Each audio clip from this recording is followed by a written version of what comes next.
Bonjour et bienvenue à une autre émission d'Érable en bref. La situation économique de la fabrique Notre-Dame des Érables n'est pas la meilleure. C'est pourquoi dernièrement, cette organisation a réalisé quelques événements de financement qui lui permettent de continuer à offrir des services de base à la communauté tels que baptême, mariage et funérailles. En août dernier, un tirage a eu lieu avec des billets à 5 $ chacun ou 3 billets à 10 $. De même, une campagne de financement annuel a été lancée et se poursuivra jusqu'à 30 septembre, couvrant toutes les municipalités de la région de la MRC de l'Érable.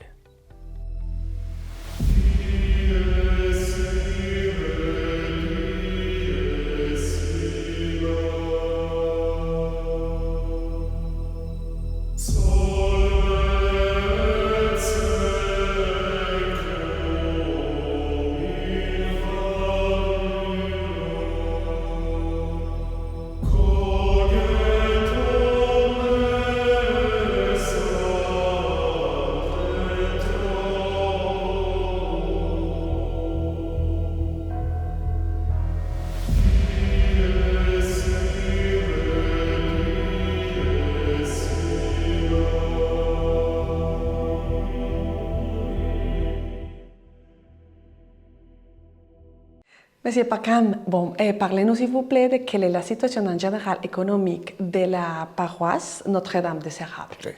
Actuellement, on commence à partir du 1er septembre ce qu'on appelle la période de la capitation, qui s'appelait avant la CVA, Contribution volontaire annuelle.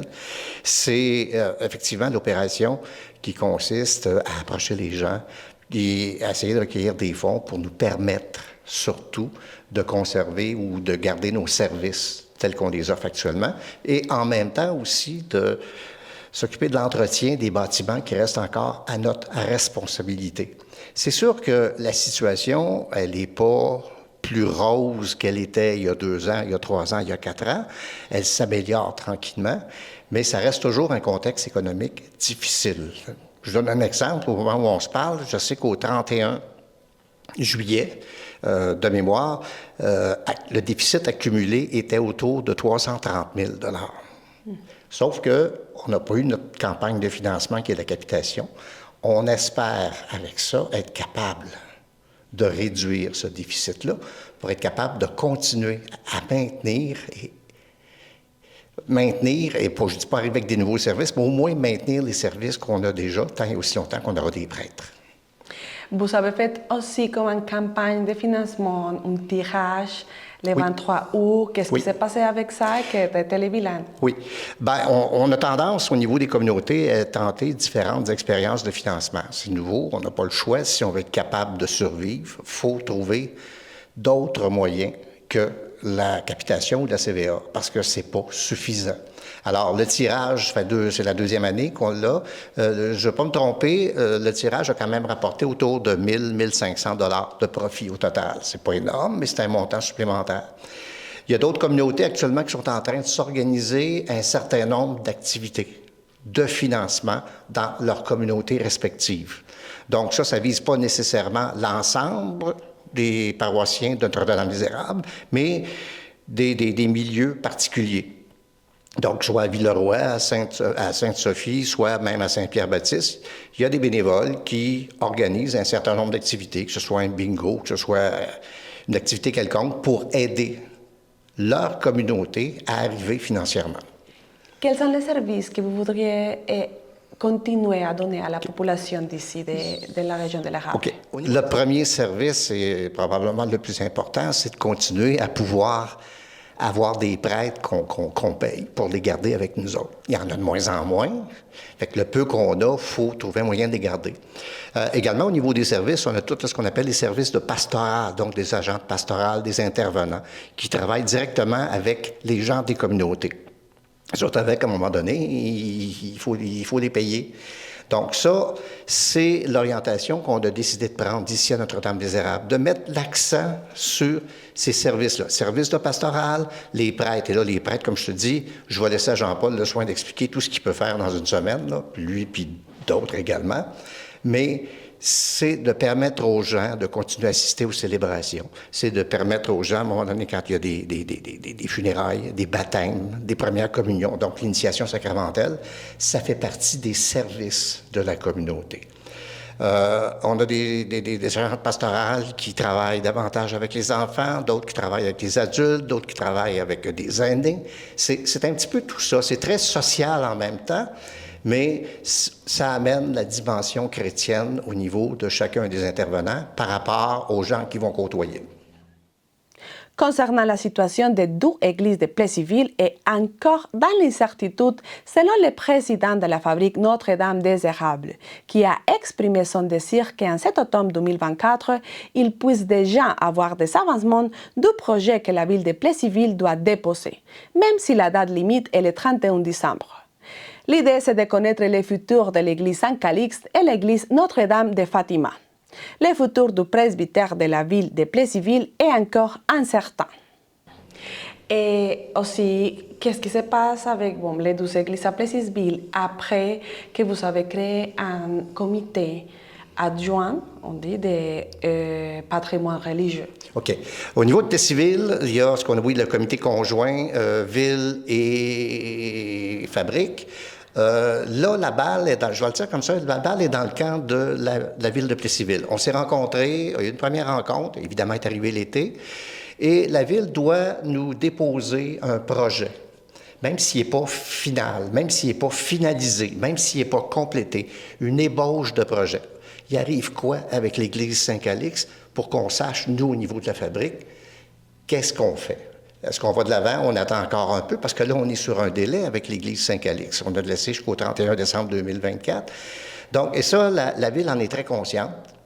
Il y a différents projets dans l'air, mais ça relève plus d'eux autres. Nous autres, on va les suivre dans la mesure où s'ils décident qu'ils réalisent ou concrétisent un projet avec l'église Saint-Calixte, mais ils veulent quand même la garder ou en garder une partie comme lieu de culte, bien là, c'est notre rôle devient important. Mais c'est de savoir d'abord et avant tout qu'est-ce que la ville veut faire comme projet pour qu'on sache à ce moment-là, bien, s'il y a un projet où on maintient un lieu de culte à Saint-Calixte, bien, on va vendre Fatima, parce que c'est sûr qu'on ne gardera jamais deux églises à Plessisville. Ça, c'est l'évidence. Là, c'est de savoir c'est laquelle. Et à partir de là, bien, ça repose en partie sur la décision ou les décisions que la ville va prendre en ce qui concerne l'avenir de l'Église. C'est eux autres qui doivent déposer un projet, parce qu'ils savent très bien, parce qu'on l'a toujours dit, financièrement, on n'est plus capable d'assumer les coûts de ça. Donc, il faut à quelque part s'en départir, et si on réussit à s'en départir, bien, qu'est-ce que nous, on peut faire encore s'ils décident qu'un lieu de culte peut toujours être disponible là, ou s'ils donnent une autre vocation où le culte ne sera pas possible, à ce moment-là, on va se retourner vers Fatima. Ça fait qu'on est encore dans l'incertitude, mais la seule chose que je peux dire par rapport à il y a un an, c'est que le dossier avance. Il y a eu des rencontres préparatoires. Je pense que les choses sont claires de part et d'autre. Tout le monde sait où il s'en va. Et on attend la suite des événements. Là, honnêtement, d'ici le 31 décembre, et même avant, d'ici là, probablement cet automne, le maire nous avait dit qu'on se reverrait probablement à l'automne. Combien de rencontres vous avez eu déjà avec le comité et quelles sont les prochaines? Il y a eu des rencontres informelles avant. Il y a eu une rencontre vraiment formelle. Là, je me souviens plus de la date, à un moment donné, au printemps, où on s'est réunis. Le comité, vraiment ce qu'on appelle le comité conjoint, des mariés, des membres de la fabrique et des élus municipaux. Et c'est là que les choses ont été établies clairement. Je pense que d'un côté comme de l'autre, quand on est sorti de là, c'était clair pour tout le monde. Je pense que c'est ça qui était le plus important. Et ça a comme apaisé toutes les frictions qu'il pouvait y avoir ou qu'il y a eu dans le passé là-dessus. Fait qu'il y a une volonté de trouver une solution, mais cette solution-là, évidemment, elle passe par une décision de la Ville quant à l'utilisation qu'on va faire de l'église Saint-Calixte. Quelle est la situation actuelle de ces deux églises? Quelle est l'église qui fonctionne, l'endroit de culte pour les gens de Plessisville, et aussi pour l'entretien, est-ce que l'église Fatima, à ce moment, est comme, on peut dire, abandonnée, ou comment ça marche? OK. Bien, je vais t'étonner, mais les deux églises fonctionnent. C'est-à-dire que Saint-Calix sert énormément. Bon, il y a une messe par semaine. C'est la seule église au niveau de la fabrique où il y a une messe par semaine. Il y a des funérailles sur une base régulière à l'église Saint-Calix. Il y a une messe par mois à Notre-Dame de Fatima aussi, où il y a quand même pas mal de monde qui y va. Il y a souvent des services d'ordre, des services pastoraux, des services pastoraux qui sont à Fatima, des rencontres, parce que l'église est ainsi construite que c'est plus facile pour recevoir des groupes de jeunes, des groupes d'adultes à un moment donné. Donc, il y a des activités pastorales aussi. Je dirais autant dans une église que dans l'autre. Donc, les deux églises y servent. Sauf que on peut plus se servir des deux églises encore longtemps. Mais les deux servent, parce que il y a des gens qui sont attachés à Saint-Calix, on en est très conscient. Il y a des gens qui sont attachés à Fatima aussi, on en est très conscient. Et la solution parfaite, c'est clair qu'elle n'existe pas. Mais au niveau patrimonial, c'est sûr et certain que l'église Saint-Calix a beaucoup plus d'attrait que l'église Notre-Dame de Fatima. Et c'est pour ça que la ville doit agir pour essayer de protéger ce patrimoine-là, plus que celui de Fatima. Mais moi, je dirais que c'est une histoire à suivre.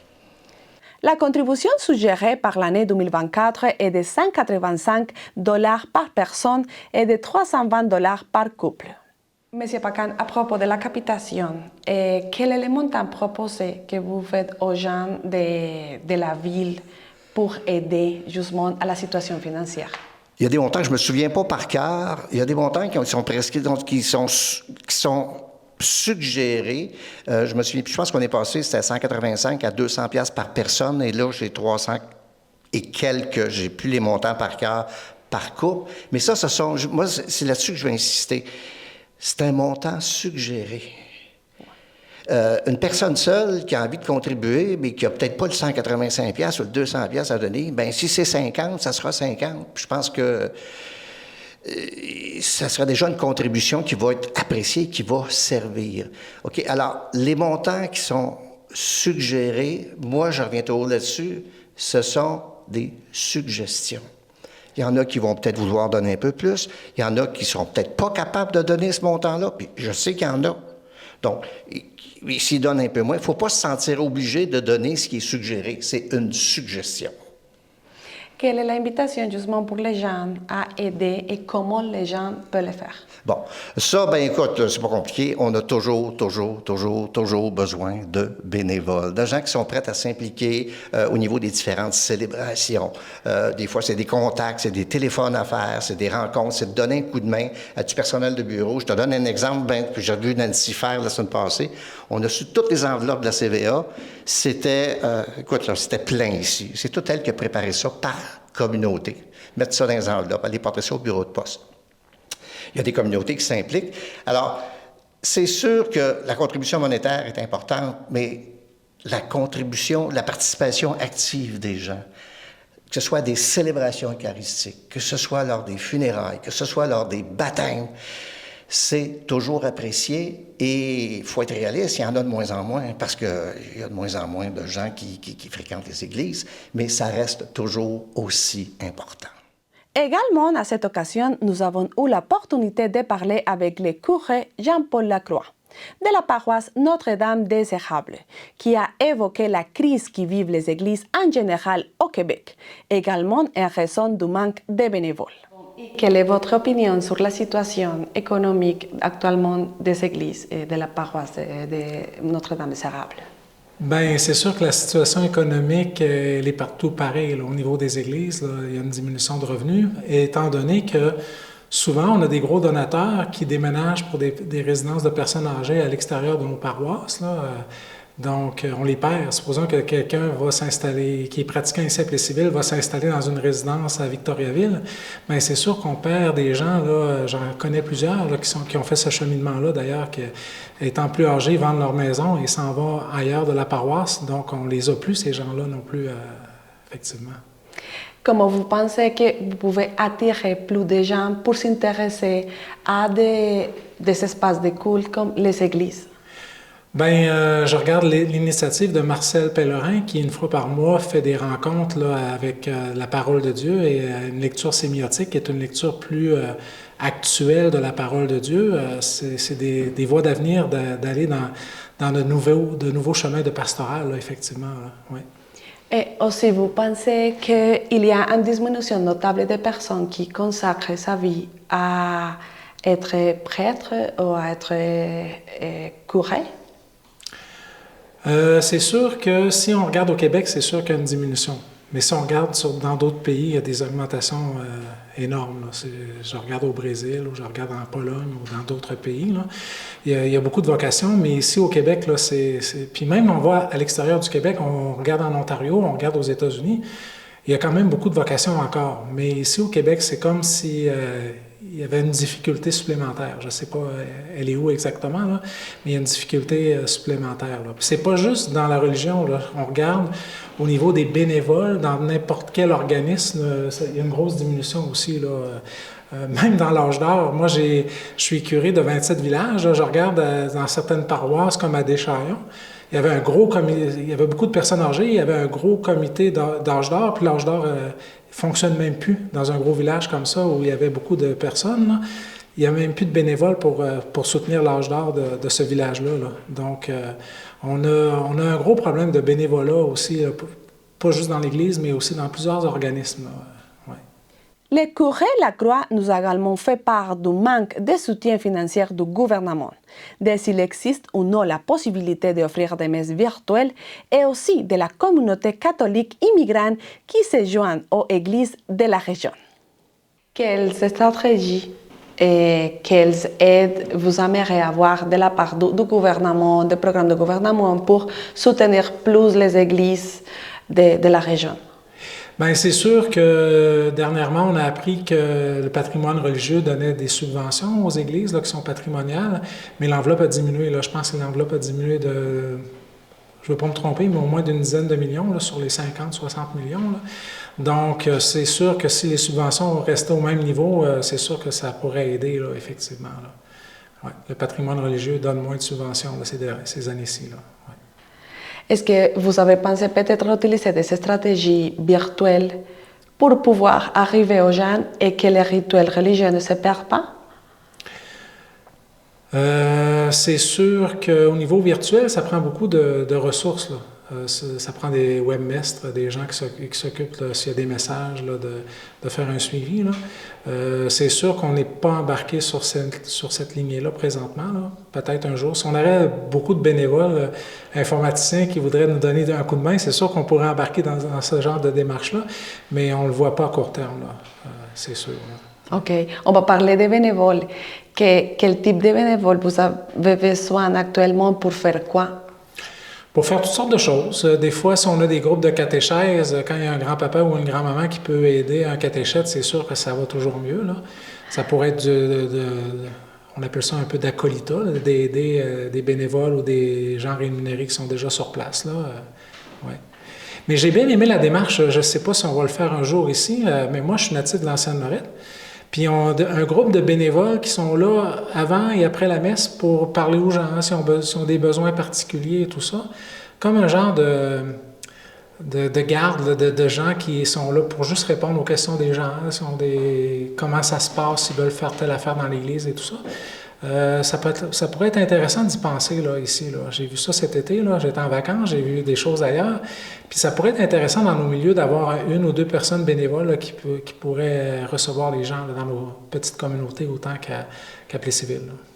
Bien, au niveau financier, notre président n'en a pas parlé, mais vu qu'autrefois, on avait un feuillet paroissial avec des annonces publicitaires, les gens de nos commerces étaient souvent sollicités.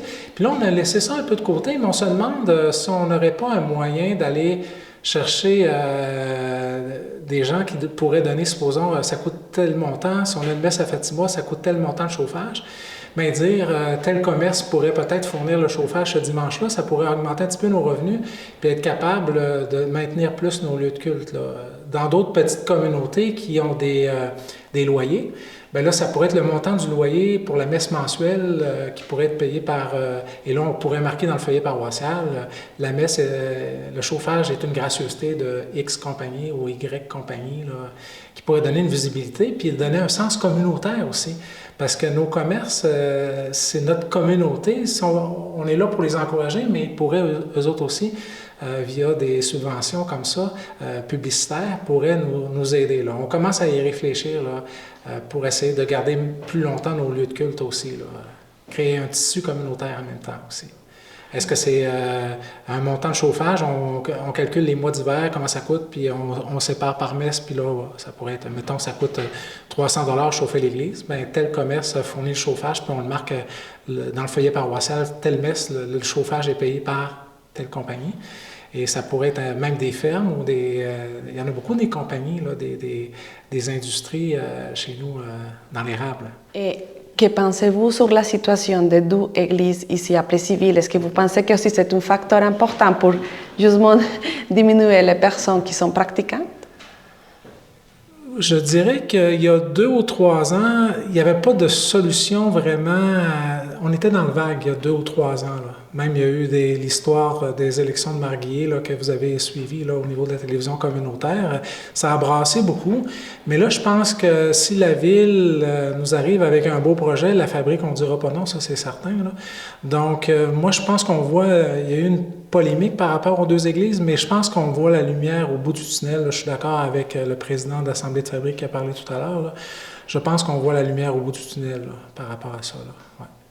D'ici 31 décembre 2024 ou les mois suivants, on espère. Et quel est le retour des gens, M. Jean-Paul, à propos de la situation? Est-ce que de toute façon les gens continuent à venir à la messe dans la semaine? Oui, oui.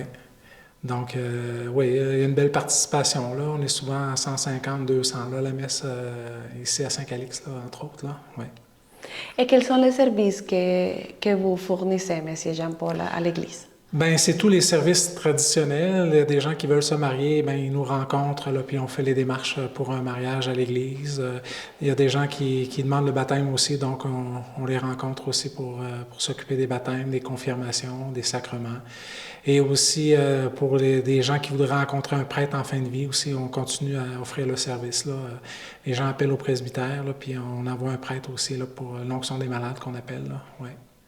Et selon votre expérience, est-ce qu'il y a de plus en plus de gens qui ne croient pas au mariage ou de quelques rituels religieux comme avant?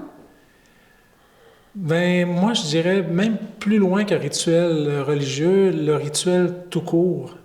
On regarde le nombre de mariages civils, il a diminué autant que le nombre de mariages religieux. Là. C'est l'engagement qui pose problème. Là. Ouais. Puis ça me fait rire parce que justement, des fois, on rencontre des couples là, pour la préparation au baptême. Là, puis ils sont tous gênés de dire, vous savez, M. l'abbé, on est à côté, on n'est pas mariés, on y pense, mais... Il y en a qui y pensent, mais qui ne sont pas prêts à passer à l'acte d'un engagement à vie. Là. Un peu comme tu parlais de l'engagement des prêtres, hein, c'est un engagement à vie. Mais le mariage aussi, c'est un engagement à vie aussi. Là. Donc, tout ce qui est engagement à vie, on dirait, fait plus peur aux gens ces temps-ci. Là. Ouais. Mais Jean-Paul, à propos des dons, est-ce que les dépenses augmentent, mais les dons diminuent? Bien, les dépenses, je ne sais pas si vous avez fait votre épicerie dernièrement, mais tout a augmenté. Puis nous autres aussi, tout a augmenté, le chauffage, le déneigement, le travail des contractuels qui entretiennent aussi les bâtiments. Donc, c'est sûr que les dépenses ont augmenté puis les revenus ont diminué, là, effectivement. Là. Ouais. Mais on va essayer de donner un petit coup de barre là, pour essayer de maintenir le service minimum, au moins, de catéchèse, de pastoral. Et à quelle fréquence il y a des messes ici à Plessisville? Et plus ou moins combien de gens arrivent à chaque messe? Bien là, chaque messe, ça dépend sur semaine. C'est sûr qu'il y a toujours un petit peu moins de monde. Là. Il y a une messe le lundi soir à Fatima. Et il y a une messe le jeudi soir ici à Saint-Calixte. Mais comme ça coûte très cher chauffer, on va déménager la messe du jeudi soir à Fatima à partir du 1er novembre. Donc, il y a une messe pour récapituler. Il y en a une le lundi, il y en a une le jeudi. Et il y en a une fois par mois aussi à Fatima, le samedi soir à 4h30. C'est la seule messe le samedi soir dans nos 27 villages. Donc, des fois, il y a des gens qui viennent de l'extérieur juste pour venir à cette messe-là. Là. Étant donné que c'est la seule, là, le samedi soir. Et on a Saint-Calixte, bien sûr, à 9h à tous les dimanches. C'est vraiment tous les dimanches et c'est là qu'il y a le plus de monde. Là. Tandis que si on regarde tout Notre-Dame des Érables, je regarde Laurierville, Lister, Sainte-Sophie, Saint-Pierre, eux autres sont aux 2 semaines, les messes. Donc un dimanche sur 2. Et pour les petits villages, Villeroy, Lourdes et Inverness, la messe est 1 fois par mois. Par rapport à des pratiquants, est-ce que les nouveaux arrivants, les immigrants, font partie des messes d'ici des Plessisville et de la région? Oui, ils sont présents quand même en assez grand nombre, là. Puis il y en a qui s'informent aussi parce que des fois, il y en a qui sont de langue espagnole et mieux mettons, rencontrer un prêtre et parler de lui en espagnol. Mais à ce moment-là, je leur dis, on a un prêtre qui parle espagnol, nous, dans notre équipe pastorale, Jonathan Chavez, qui reste à Saint-Agapi, mais qui vient faire des messes de temps en temps à Plessisville. Et là, je leur dis, quand notre prêtre qui parle espagnol vient, parce que c'est toujours plus le fun de jaser dans sa langue maternelle avec le prêtre, et Jonathan est toujours heureux de les accueillir, de parler avec eux autres. S'ils veulent se confesser en espagnol, ils peuvent se confesser aussi en espagnol. Donc, on est heureux d'avoir cette ressource-là avec nous, un jeune prêtre de 35 ans à peu près, là, Jonathan Chavez, qui parle espagnol et qui est heureux d'accueillir là, les gens là, quand ils veulent jaser avec lui. Là. Et est-ce que le prêtre Jonathan donne des messes régulièrement ici à Plessisville ou comment ça marche? Il vient à peu près 1 fois par mois le dimanche, puis il vient à peu près 1 fois par mois le jeudi soir aussi. Là. Puis le jeudi soir, comme il y a de l'adoration, il est disponible, il peut accueillir les gens, parler en espagnol avec eux, les confesser en espagnol aussi. Là. Donc souvent, ceux qui voudraient vivre ce genre de démarche-là, ils nous demandent quand est-ce que Jonathan vienne, puis là, ils s'organisent pour venir quand il est là aussi. Là. C'est intéressant pour eux autres, là. Moi, je suis content.